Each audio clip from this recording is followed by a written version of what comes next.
안녕하세요 여러분, 성공합시다. 여러분의 인생에는 어떤 법칙이 가장 여러분의 인생을 좌지우지하나요?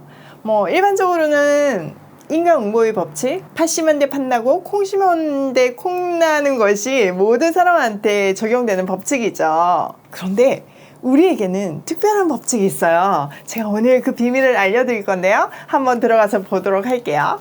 자, 일단 17장은요, 대제사장의 기도라고 불려지는 예수님의 중보기도장이에요. 이 기도를 세 부분으로 나눌 수 있는데, 첫 번째 예수님 자신을 위한 기도, 두 번째 제자들을 위한 기도, 마지막으로는 우리를 위한 기도예요. 오늘은 이 마지막 부분을 한번 살펴볼게요. 17절, 그들을 진리로 거룩하게 하옵소서. 아버지의 말씀은 진리니이다. 자, 아버지의 말씀은 진리고 그 진리로 우리를 거룩하게 해달라고 간구하세요. 악한 세상에서, 심지어 우리를 미워하기까지 하는 세상에서 살아남을 수 있는 방법은 진리로 무장하는 것밖에는 답이 없어요. 매일 하나님을 붙들고 있지 않으면 무너질 수밖에 없죠. 예수님은 이런 험난한 앞날이 보장된 제자들을 위해 세 가지를 간청하셨어요. 첫 번째, 보호. 두 번째, 연합. 세 번째, 금방 읽은 거룩이에요. 자, 예수님은 보호, 연합, 거룩해진 우리가 뭘 어떻게 하기를 원하셨을까요? 답이 바로 다음에 있어요. 18절. 아버지께서 나를 세상에 보내신 것 같이 나도 그들을 세상에 보내었고 또 그들을 위하여 내가 나를 거룩하게 하오니 이는 그들도 진리로 거룩함을 얻게 하려 함이니이다. 하늘 아버지께서 예수님을 인류 구원을 위해서 보내신 것 같이 제자들을 세상을 살리기 위해 보내시기 위함이래요. 또 예수님이 거룩해지심도 제자들 또한 진리로 거룩하게 하려 함이에요. 진리로 거룩하게 된다는 말은요, 단순히 죄로부터의 깨끗함이 아닌 사명을 위한 깨끗함이에요. 보냄을 받았기 때문에 깨끗해지는 거죠. 레위기에 보면요, 내가 거룩하니 너희도 거룩하라 라고 계속 반복되어 말씀하세요. 이거는요, 신앙이 소속의 문제이기 때문이에요. 거룩하신 하나님께 속했기 때문에 당연히 거룩해져야 되고 더러운 세상하고는 분리돼야 되는 거죠. 보냄을 받은 자로서 세상을 섬기기 위해 거룩해져야 되는 거예요. 우리 힘으로는 어렵죠. 그렇지만 성령께서 도와주실 거예요. 데살로니가 후서 2장 13절에 보면요, 하나님이 우리를 처음부터 택하심은요, 성령으로 거룩해 하신가? 진리를 믿음으로 말미암아 구원을 받게 하기 위함이었어요. 또 하나 우리가 유의해야 될 것은 예수님이 그들을 위해서 거룩하게 되신대요. 이거 도대체 무슨 뜻일까요? 구약에서 보면요, 사람과 동물 모두 다 하나님께 쓰임받기 위해서는 구별되어요. 선지자들과 제사장들도 특별한 일을 위해서 정결 예법이 따로 있잖아요. 그것처럼 여기서 예수님의 거룩은요, 희생 제물의 거룩함과 연결되어 있어요. 즉 제자들을 위해서 거룩해지신다는 말은 제자들을 위해서 자신을 희생 제물로 드리신다는 말이에요. 이 개념이 히브리서 9장 12절부터 14절에 굉장히 잘 나타나 있는데요. 한번 보면요, 염소와 송아지의 피로 하지 아니하고 오직 자기의 피로 영원한 속죄를 이루사 단번에 성소에 들어가셨느니라.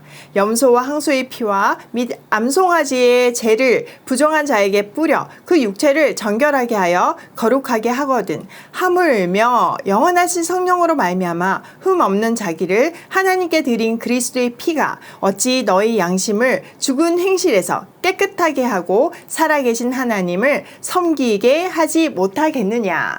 자, 이렇게 그리스도의 피가 우리의 양심을 깨끗하게 해서 우리로 하여금 죽은 행실에서 떠나 살아계신 하나님을 섬기게 한대요. 예수님은요, 우리를 위해서 기꺼이 희생 제물이 되셨어요. 여기서 희생 제물을 먼 단어로 여기는 순간 예수님이 여러분하고 너무나 멀어지고 희생 제물이 되셨다는 말이 내 이야기가 아니게 돼요. 자, 창세기로 한번 돌아가 보면요, 하나님께서 선악과를 따먹으면 정령 죽으리라 라고 하셨어요.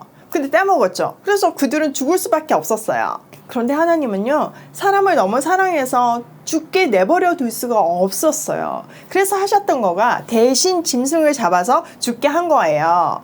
그 증거가 가죽옷을 입혔잖아요. 가죽옷이라는 것은 짐승이 죽었다는 증거죠. 그게 구약의 제사법이에요. 죄로 인해 죽을 수밖에 없는 우리가 희생 제물을 대신 죽여서 끊어졌던 하나님께 나아갈 수 있는 거죠. 구약의 수많은 희생 제물은 예수님의 그림자예요. 온전하고 완전하신 예수님께서 영단번의 희생 제물이 되어주심으로 우리는 이제 더 이상 희생 제물이 없이 하나님께 나아갈 수 있는 길이 생겼어요. 지금 그 얘기를 하는 거죠. 예수님이 지금 계속해서 하나됨을 강구하시잖아요. 하나님과 끊어진 존재는 하나 될 수 없는데 이제 그 희생 제물 대신 예수님을 통해서 우리가 하나님과 하나 될 수 있게 된 거죠. 진짜 감동이지 않나요? 이 말씀 한 단어 한 단어가 얼마나 깊고 감동인지 시간은 정말 많이 걸렸지만 요즘 참 특별한 시간을 보내고 있는 것 같아요. 자, 그 다음 볼게요. 20절. 내가 비옵는 것은 이 사람들만 위함이 아니요 또 그들의 말로 말미암아 나를 믿는 사람들도 위함이니. 예수님은요 놀랍게 지금 바로 눈앞에 그 제자들 뿐만 아니라 나를 위해서도 중보하신대요. 제자들의 말을 듣고 예수님을 믿는 사람들, 즉 우리를 위해서 중보기도 하고 계시잖아요. 제자들의 제자, 그 제자들의 제자를 통해서 복음이 끊임없이 전달되어서 지금의 우리 손에도 있는 거죠. 자, 21절. 아버지여, 아버지께서 내 안에 내가 아버지 안에 있는 것 같이 그들도 다 하나가 되어 우리 안에 들어오게 하사 세상으로 아버지께서 나를 보내신 것을 믿게 하옵소서. 내게 주신 영광을 내가 그들에게 주었사오니 이는 우리가 하나 된 것 같이 그들도 하나 되게 하려 함이니이다. 곧 내가 그들 안에 있고 아버지께서 내 안에 계시어 그들로 온전함을 이루어 하나가 되게 하려 함은 아버지께서 나를 보내신 것과 나를 사랑하신 같이 그들도 사랑하신 것을 세상으로 알게 하려 함이로소이다. 자, 지금 계속해서 하는 말이 미래의 크리스찬들이 하나됨을 강조하세요. 그 하나됨의 모델은 맞아요. 하나님과 아들의 연합이에요. 성부, 성자, 성령 하나님께서 각각의 위로 있지만 사랑으로 연합하시는 것 같이 우리도 그래야 되는 거죠. 각각 개성이 있고 다르지만 사랑으로 하나 되어야 되는 거예요. 또 예수님과 하나님과 연합되어야 하는 거예요. 이 연합된 모습이요 세상에 믿을 수 있는 기회를 제공해요. 또 이 연합은 그리스도인에게 온전함을 가져다 줘요. 여러분, 우리가 서로 사랑하는 것이요 세상에 알아채야 돼요. 몰래 사랑하는 게 아니고요, 사랑하는 거가 티가 팍팍 나야 되고 그게 하나님을 믿는 그리스도인이 되는 도전이 돼야 되는 거예요. 이 연합은 그리스도인들에게 온전함을 가져다 줘요. 또 이 연합은요 예수님의 중보로 하나님의 능력 안에 있어요. 솔직히 여러분 안에 스스로 연합할 만한 인격이나 넉넉함이 있나요? 우리는 보기만 하면 단점만 보이잖아요. 격려하고 위로하는 거 대신 미워하고 막 꼬집고 찌르는 거, 이게 우리가 익숙한 거잖아요. 팔이 안으로 굽는 거 같이 그게 그냥 우리의 본성이잖아요. 근데 하나님의 능력으로 우리가 사랑할 수 있게 된다는 거예요. 또 이 연합은요 수직적이고, 하나님과 우리하고 이렇게 수직적이고 또 수평적이에요. 위로부터 분명히 왔지만 옆으로 확산되어야 된다는 거죠. 또 이 연합은요 단순히 인간적인 교제나 원만한 관계를 말하는 것이 아니에요. 왜냐면은 이 연합에는 예수님과 하늘 아버지가 포함되어 있잖아요. 그러니까 우리가 그 연합함에서 오는 하나님 안에서의 생명과 사랑으로 세상이 예수님을 믿을 수 있도록 도전을 줘야 해요. 우리의 사랑의 관계를 통해서 세상이 사랑을 배울 수 있게 해야 해요. 자, 24절. 아버지여, 내게 주신 자도 나 있는 곳에 나와 함께 있어 아버지께서 창세 전부터 나를 사랑하심으로 내게 주신 나의 영광을 그들로 보게 하기를 원하옵나이다. 의로우신 아버지여, 세상이 아버지를 알지 못하여도 나는 아버지를 알았사옵고 그들도 아버지께서 나를 보내신 줄 알았사옵나이다. 내가 아버지의 이름을 그들에게 알게 하였고 또 알게 하리니 이는 나를 사랑하신 사랑이 그들 안에 있고 나도 그들 안에 있게 하려 함이니이다. 자, 여기 25절을 보면 의로우신 아버지 이렇게 부르시죠. 이 의로우신 아버지 앞에 두 그룹이 있어요. 아버지를 알지 못하는 세상과 하나님이 예수님을 보내셨다는 사실을 아는 사람들이에요. 천국 시민들이에요. 또 그들은요 24절의 말씀처럼 예수님이 계신 곳, 즉 아버지와 함께 있게 될 것이며 그의 영원한 영광을 보게 될 거예요. 예수님의 최종 소망은 자신의 사람들이 자신과 함께 있게 되는 거예요. 이 소망은요, 예수님의 죽으심의 어떤 유언이 아니고요, 살아계신 예수님의 지속적인 소망이에요. 26절에도 보면 예수님은 이미 그들에게 아버지의 이름을 알렸다고 하지만 앞으로도 알리겠다고 하세요. 이 말은요, 우리가 진리를 점점점 깨달아 갈 것이라는 말이죠. 우리는 그리스도 안에서 하나님의 사랑을 받고 있어요. 너무나 기쁜 소식은 그 십자가의 죽음 후에도 우리 가운데 계신다는 거예요. 여러분, 구약에서 성막은 하나님의 임재의 상징이잖아요. 출애굽기에 보면 하나님의 영광이 이스라엘 가운데 있는 성막에 거하셨어요. 요한 사상에서는 예수님이 말씀이 육신이 되어 우리 가운데 거하신대요. 즉, 이 땅에서 하나님의 영광을 보여내는 하나님의 장막이셨어요. 이제는 자신의 제자들에게 하나님이 그에게 주셨던 영광을 주신다고 약속하세요. 신명기에서는 장막은 하나님이 그의 이름을 두셨던 장소예요. 이제 예수께 주어진 하나님의 이름은 그들을 따르는 제자들에게 위임되어서 그들 가운데에 계시는 거예요.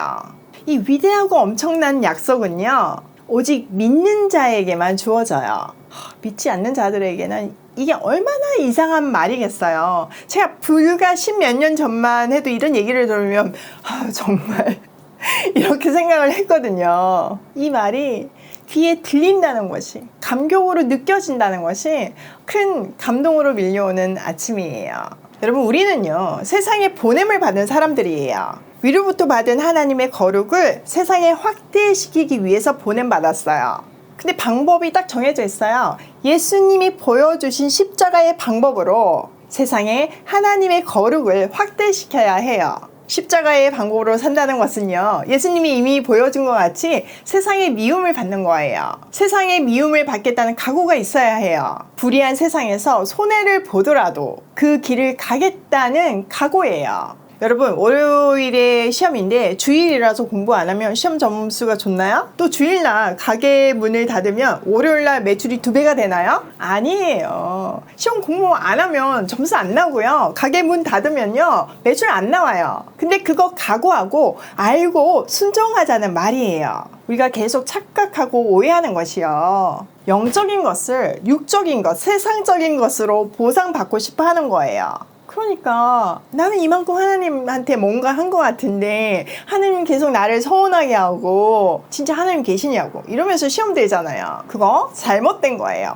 우리가 가는 십자가의 길은요, 손해를 각오하고 미움을 각오하고 알고 자진해서 선택하는 길이에요. 제가 하루에 적어도 8시간 이상 말씀을 준비해서 영상을 올리는데 쓴다고 말씀드렸죠. 내가 이렇게 하나님 나를 위해서 헌신하니까 비즈니스에서 대박이 터지겠지 이렇게 생각한다면 완전 잘못된 거죠. 여러분, 일을 못하는 만큼요, 손실이 분명히 있어요. 그럼 식물 키워보시면 아실 거예요. 물 덜 주고 햇빛 덜 쏘여주면 자연이 덜 자라요.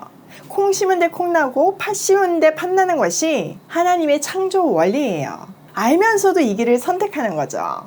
이 길을 통해서 생명이 살아나니까요, 그것에서 세상이 주는 어떤 돈, 물질보다 더 큰 가치라고 저는 생각하기 때문에 그 일의 가치를 매기고 그 일을 우선적으로 하는 거예요. 이 생명이 살아나는 일을 돈으로 어떻게 환산하겠어요?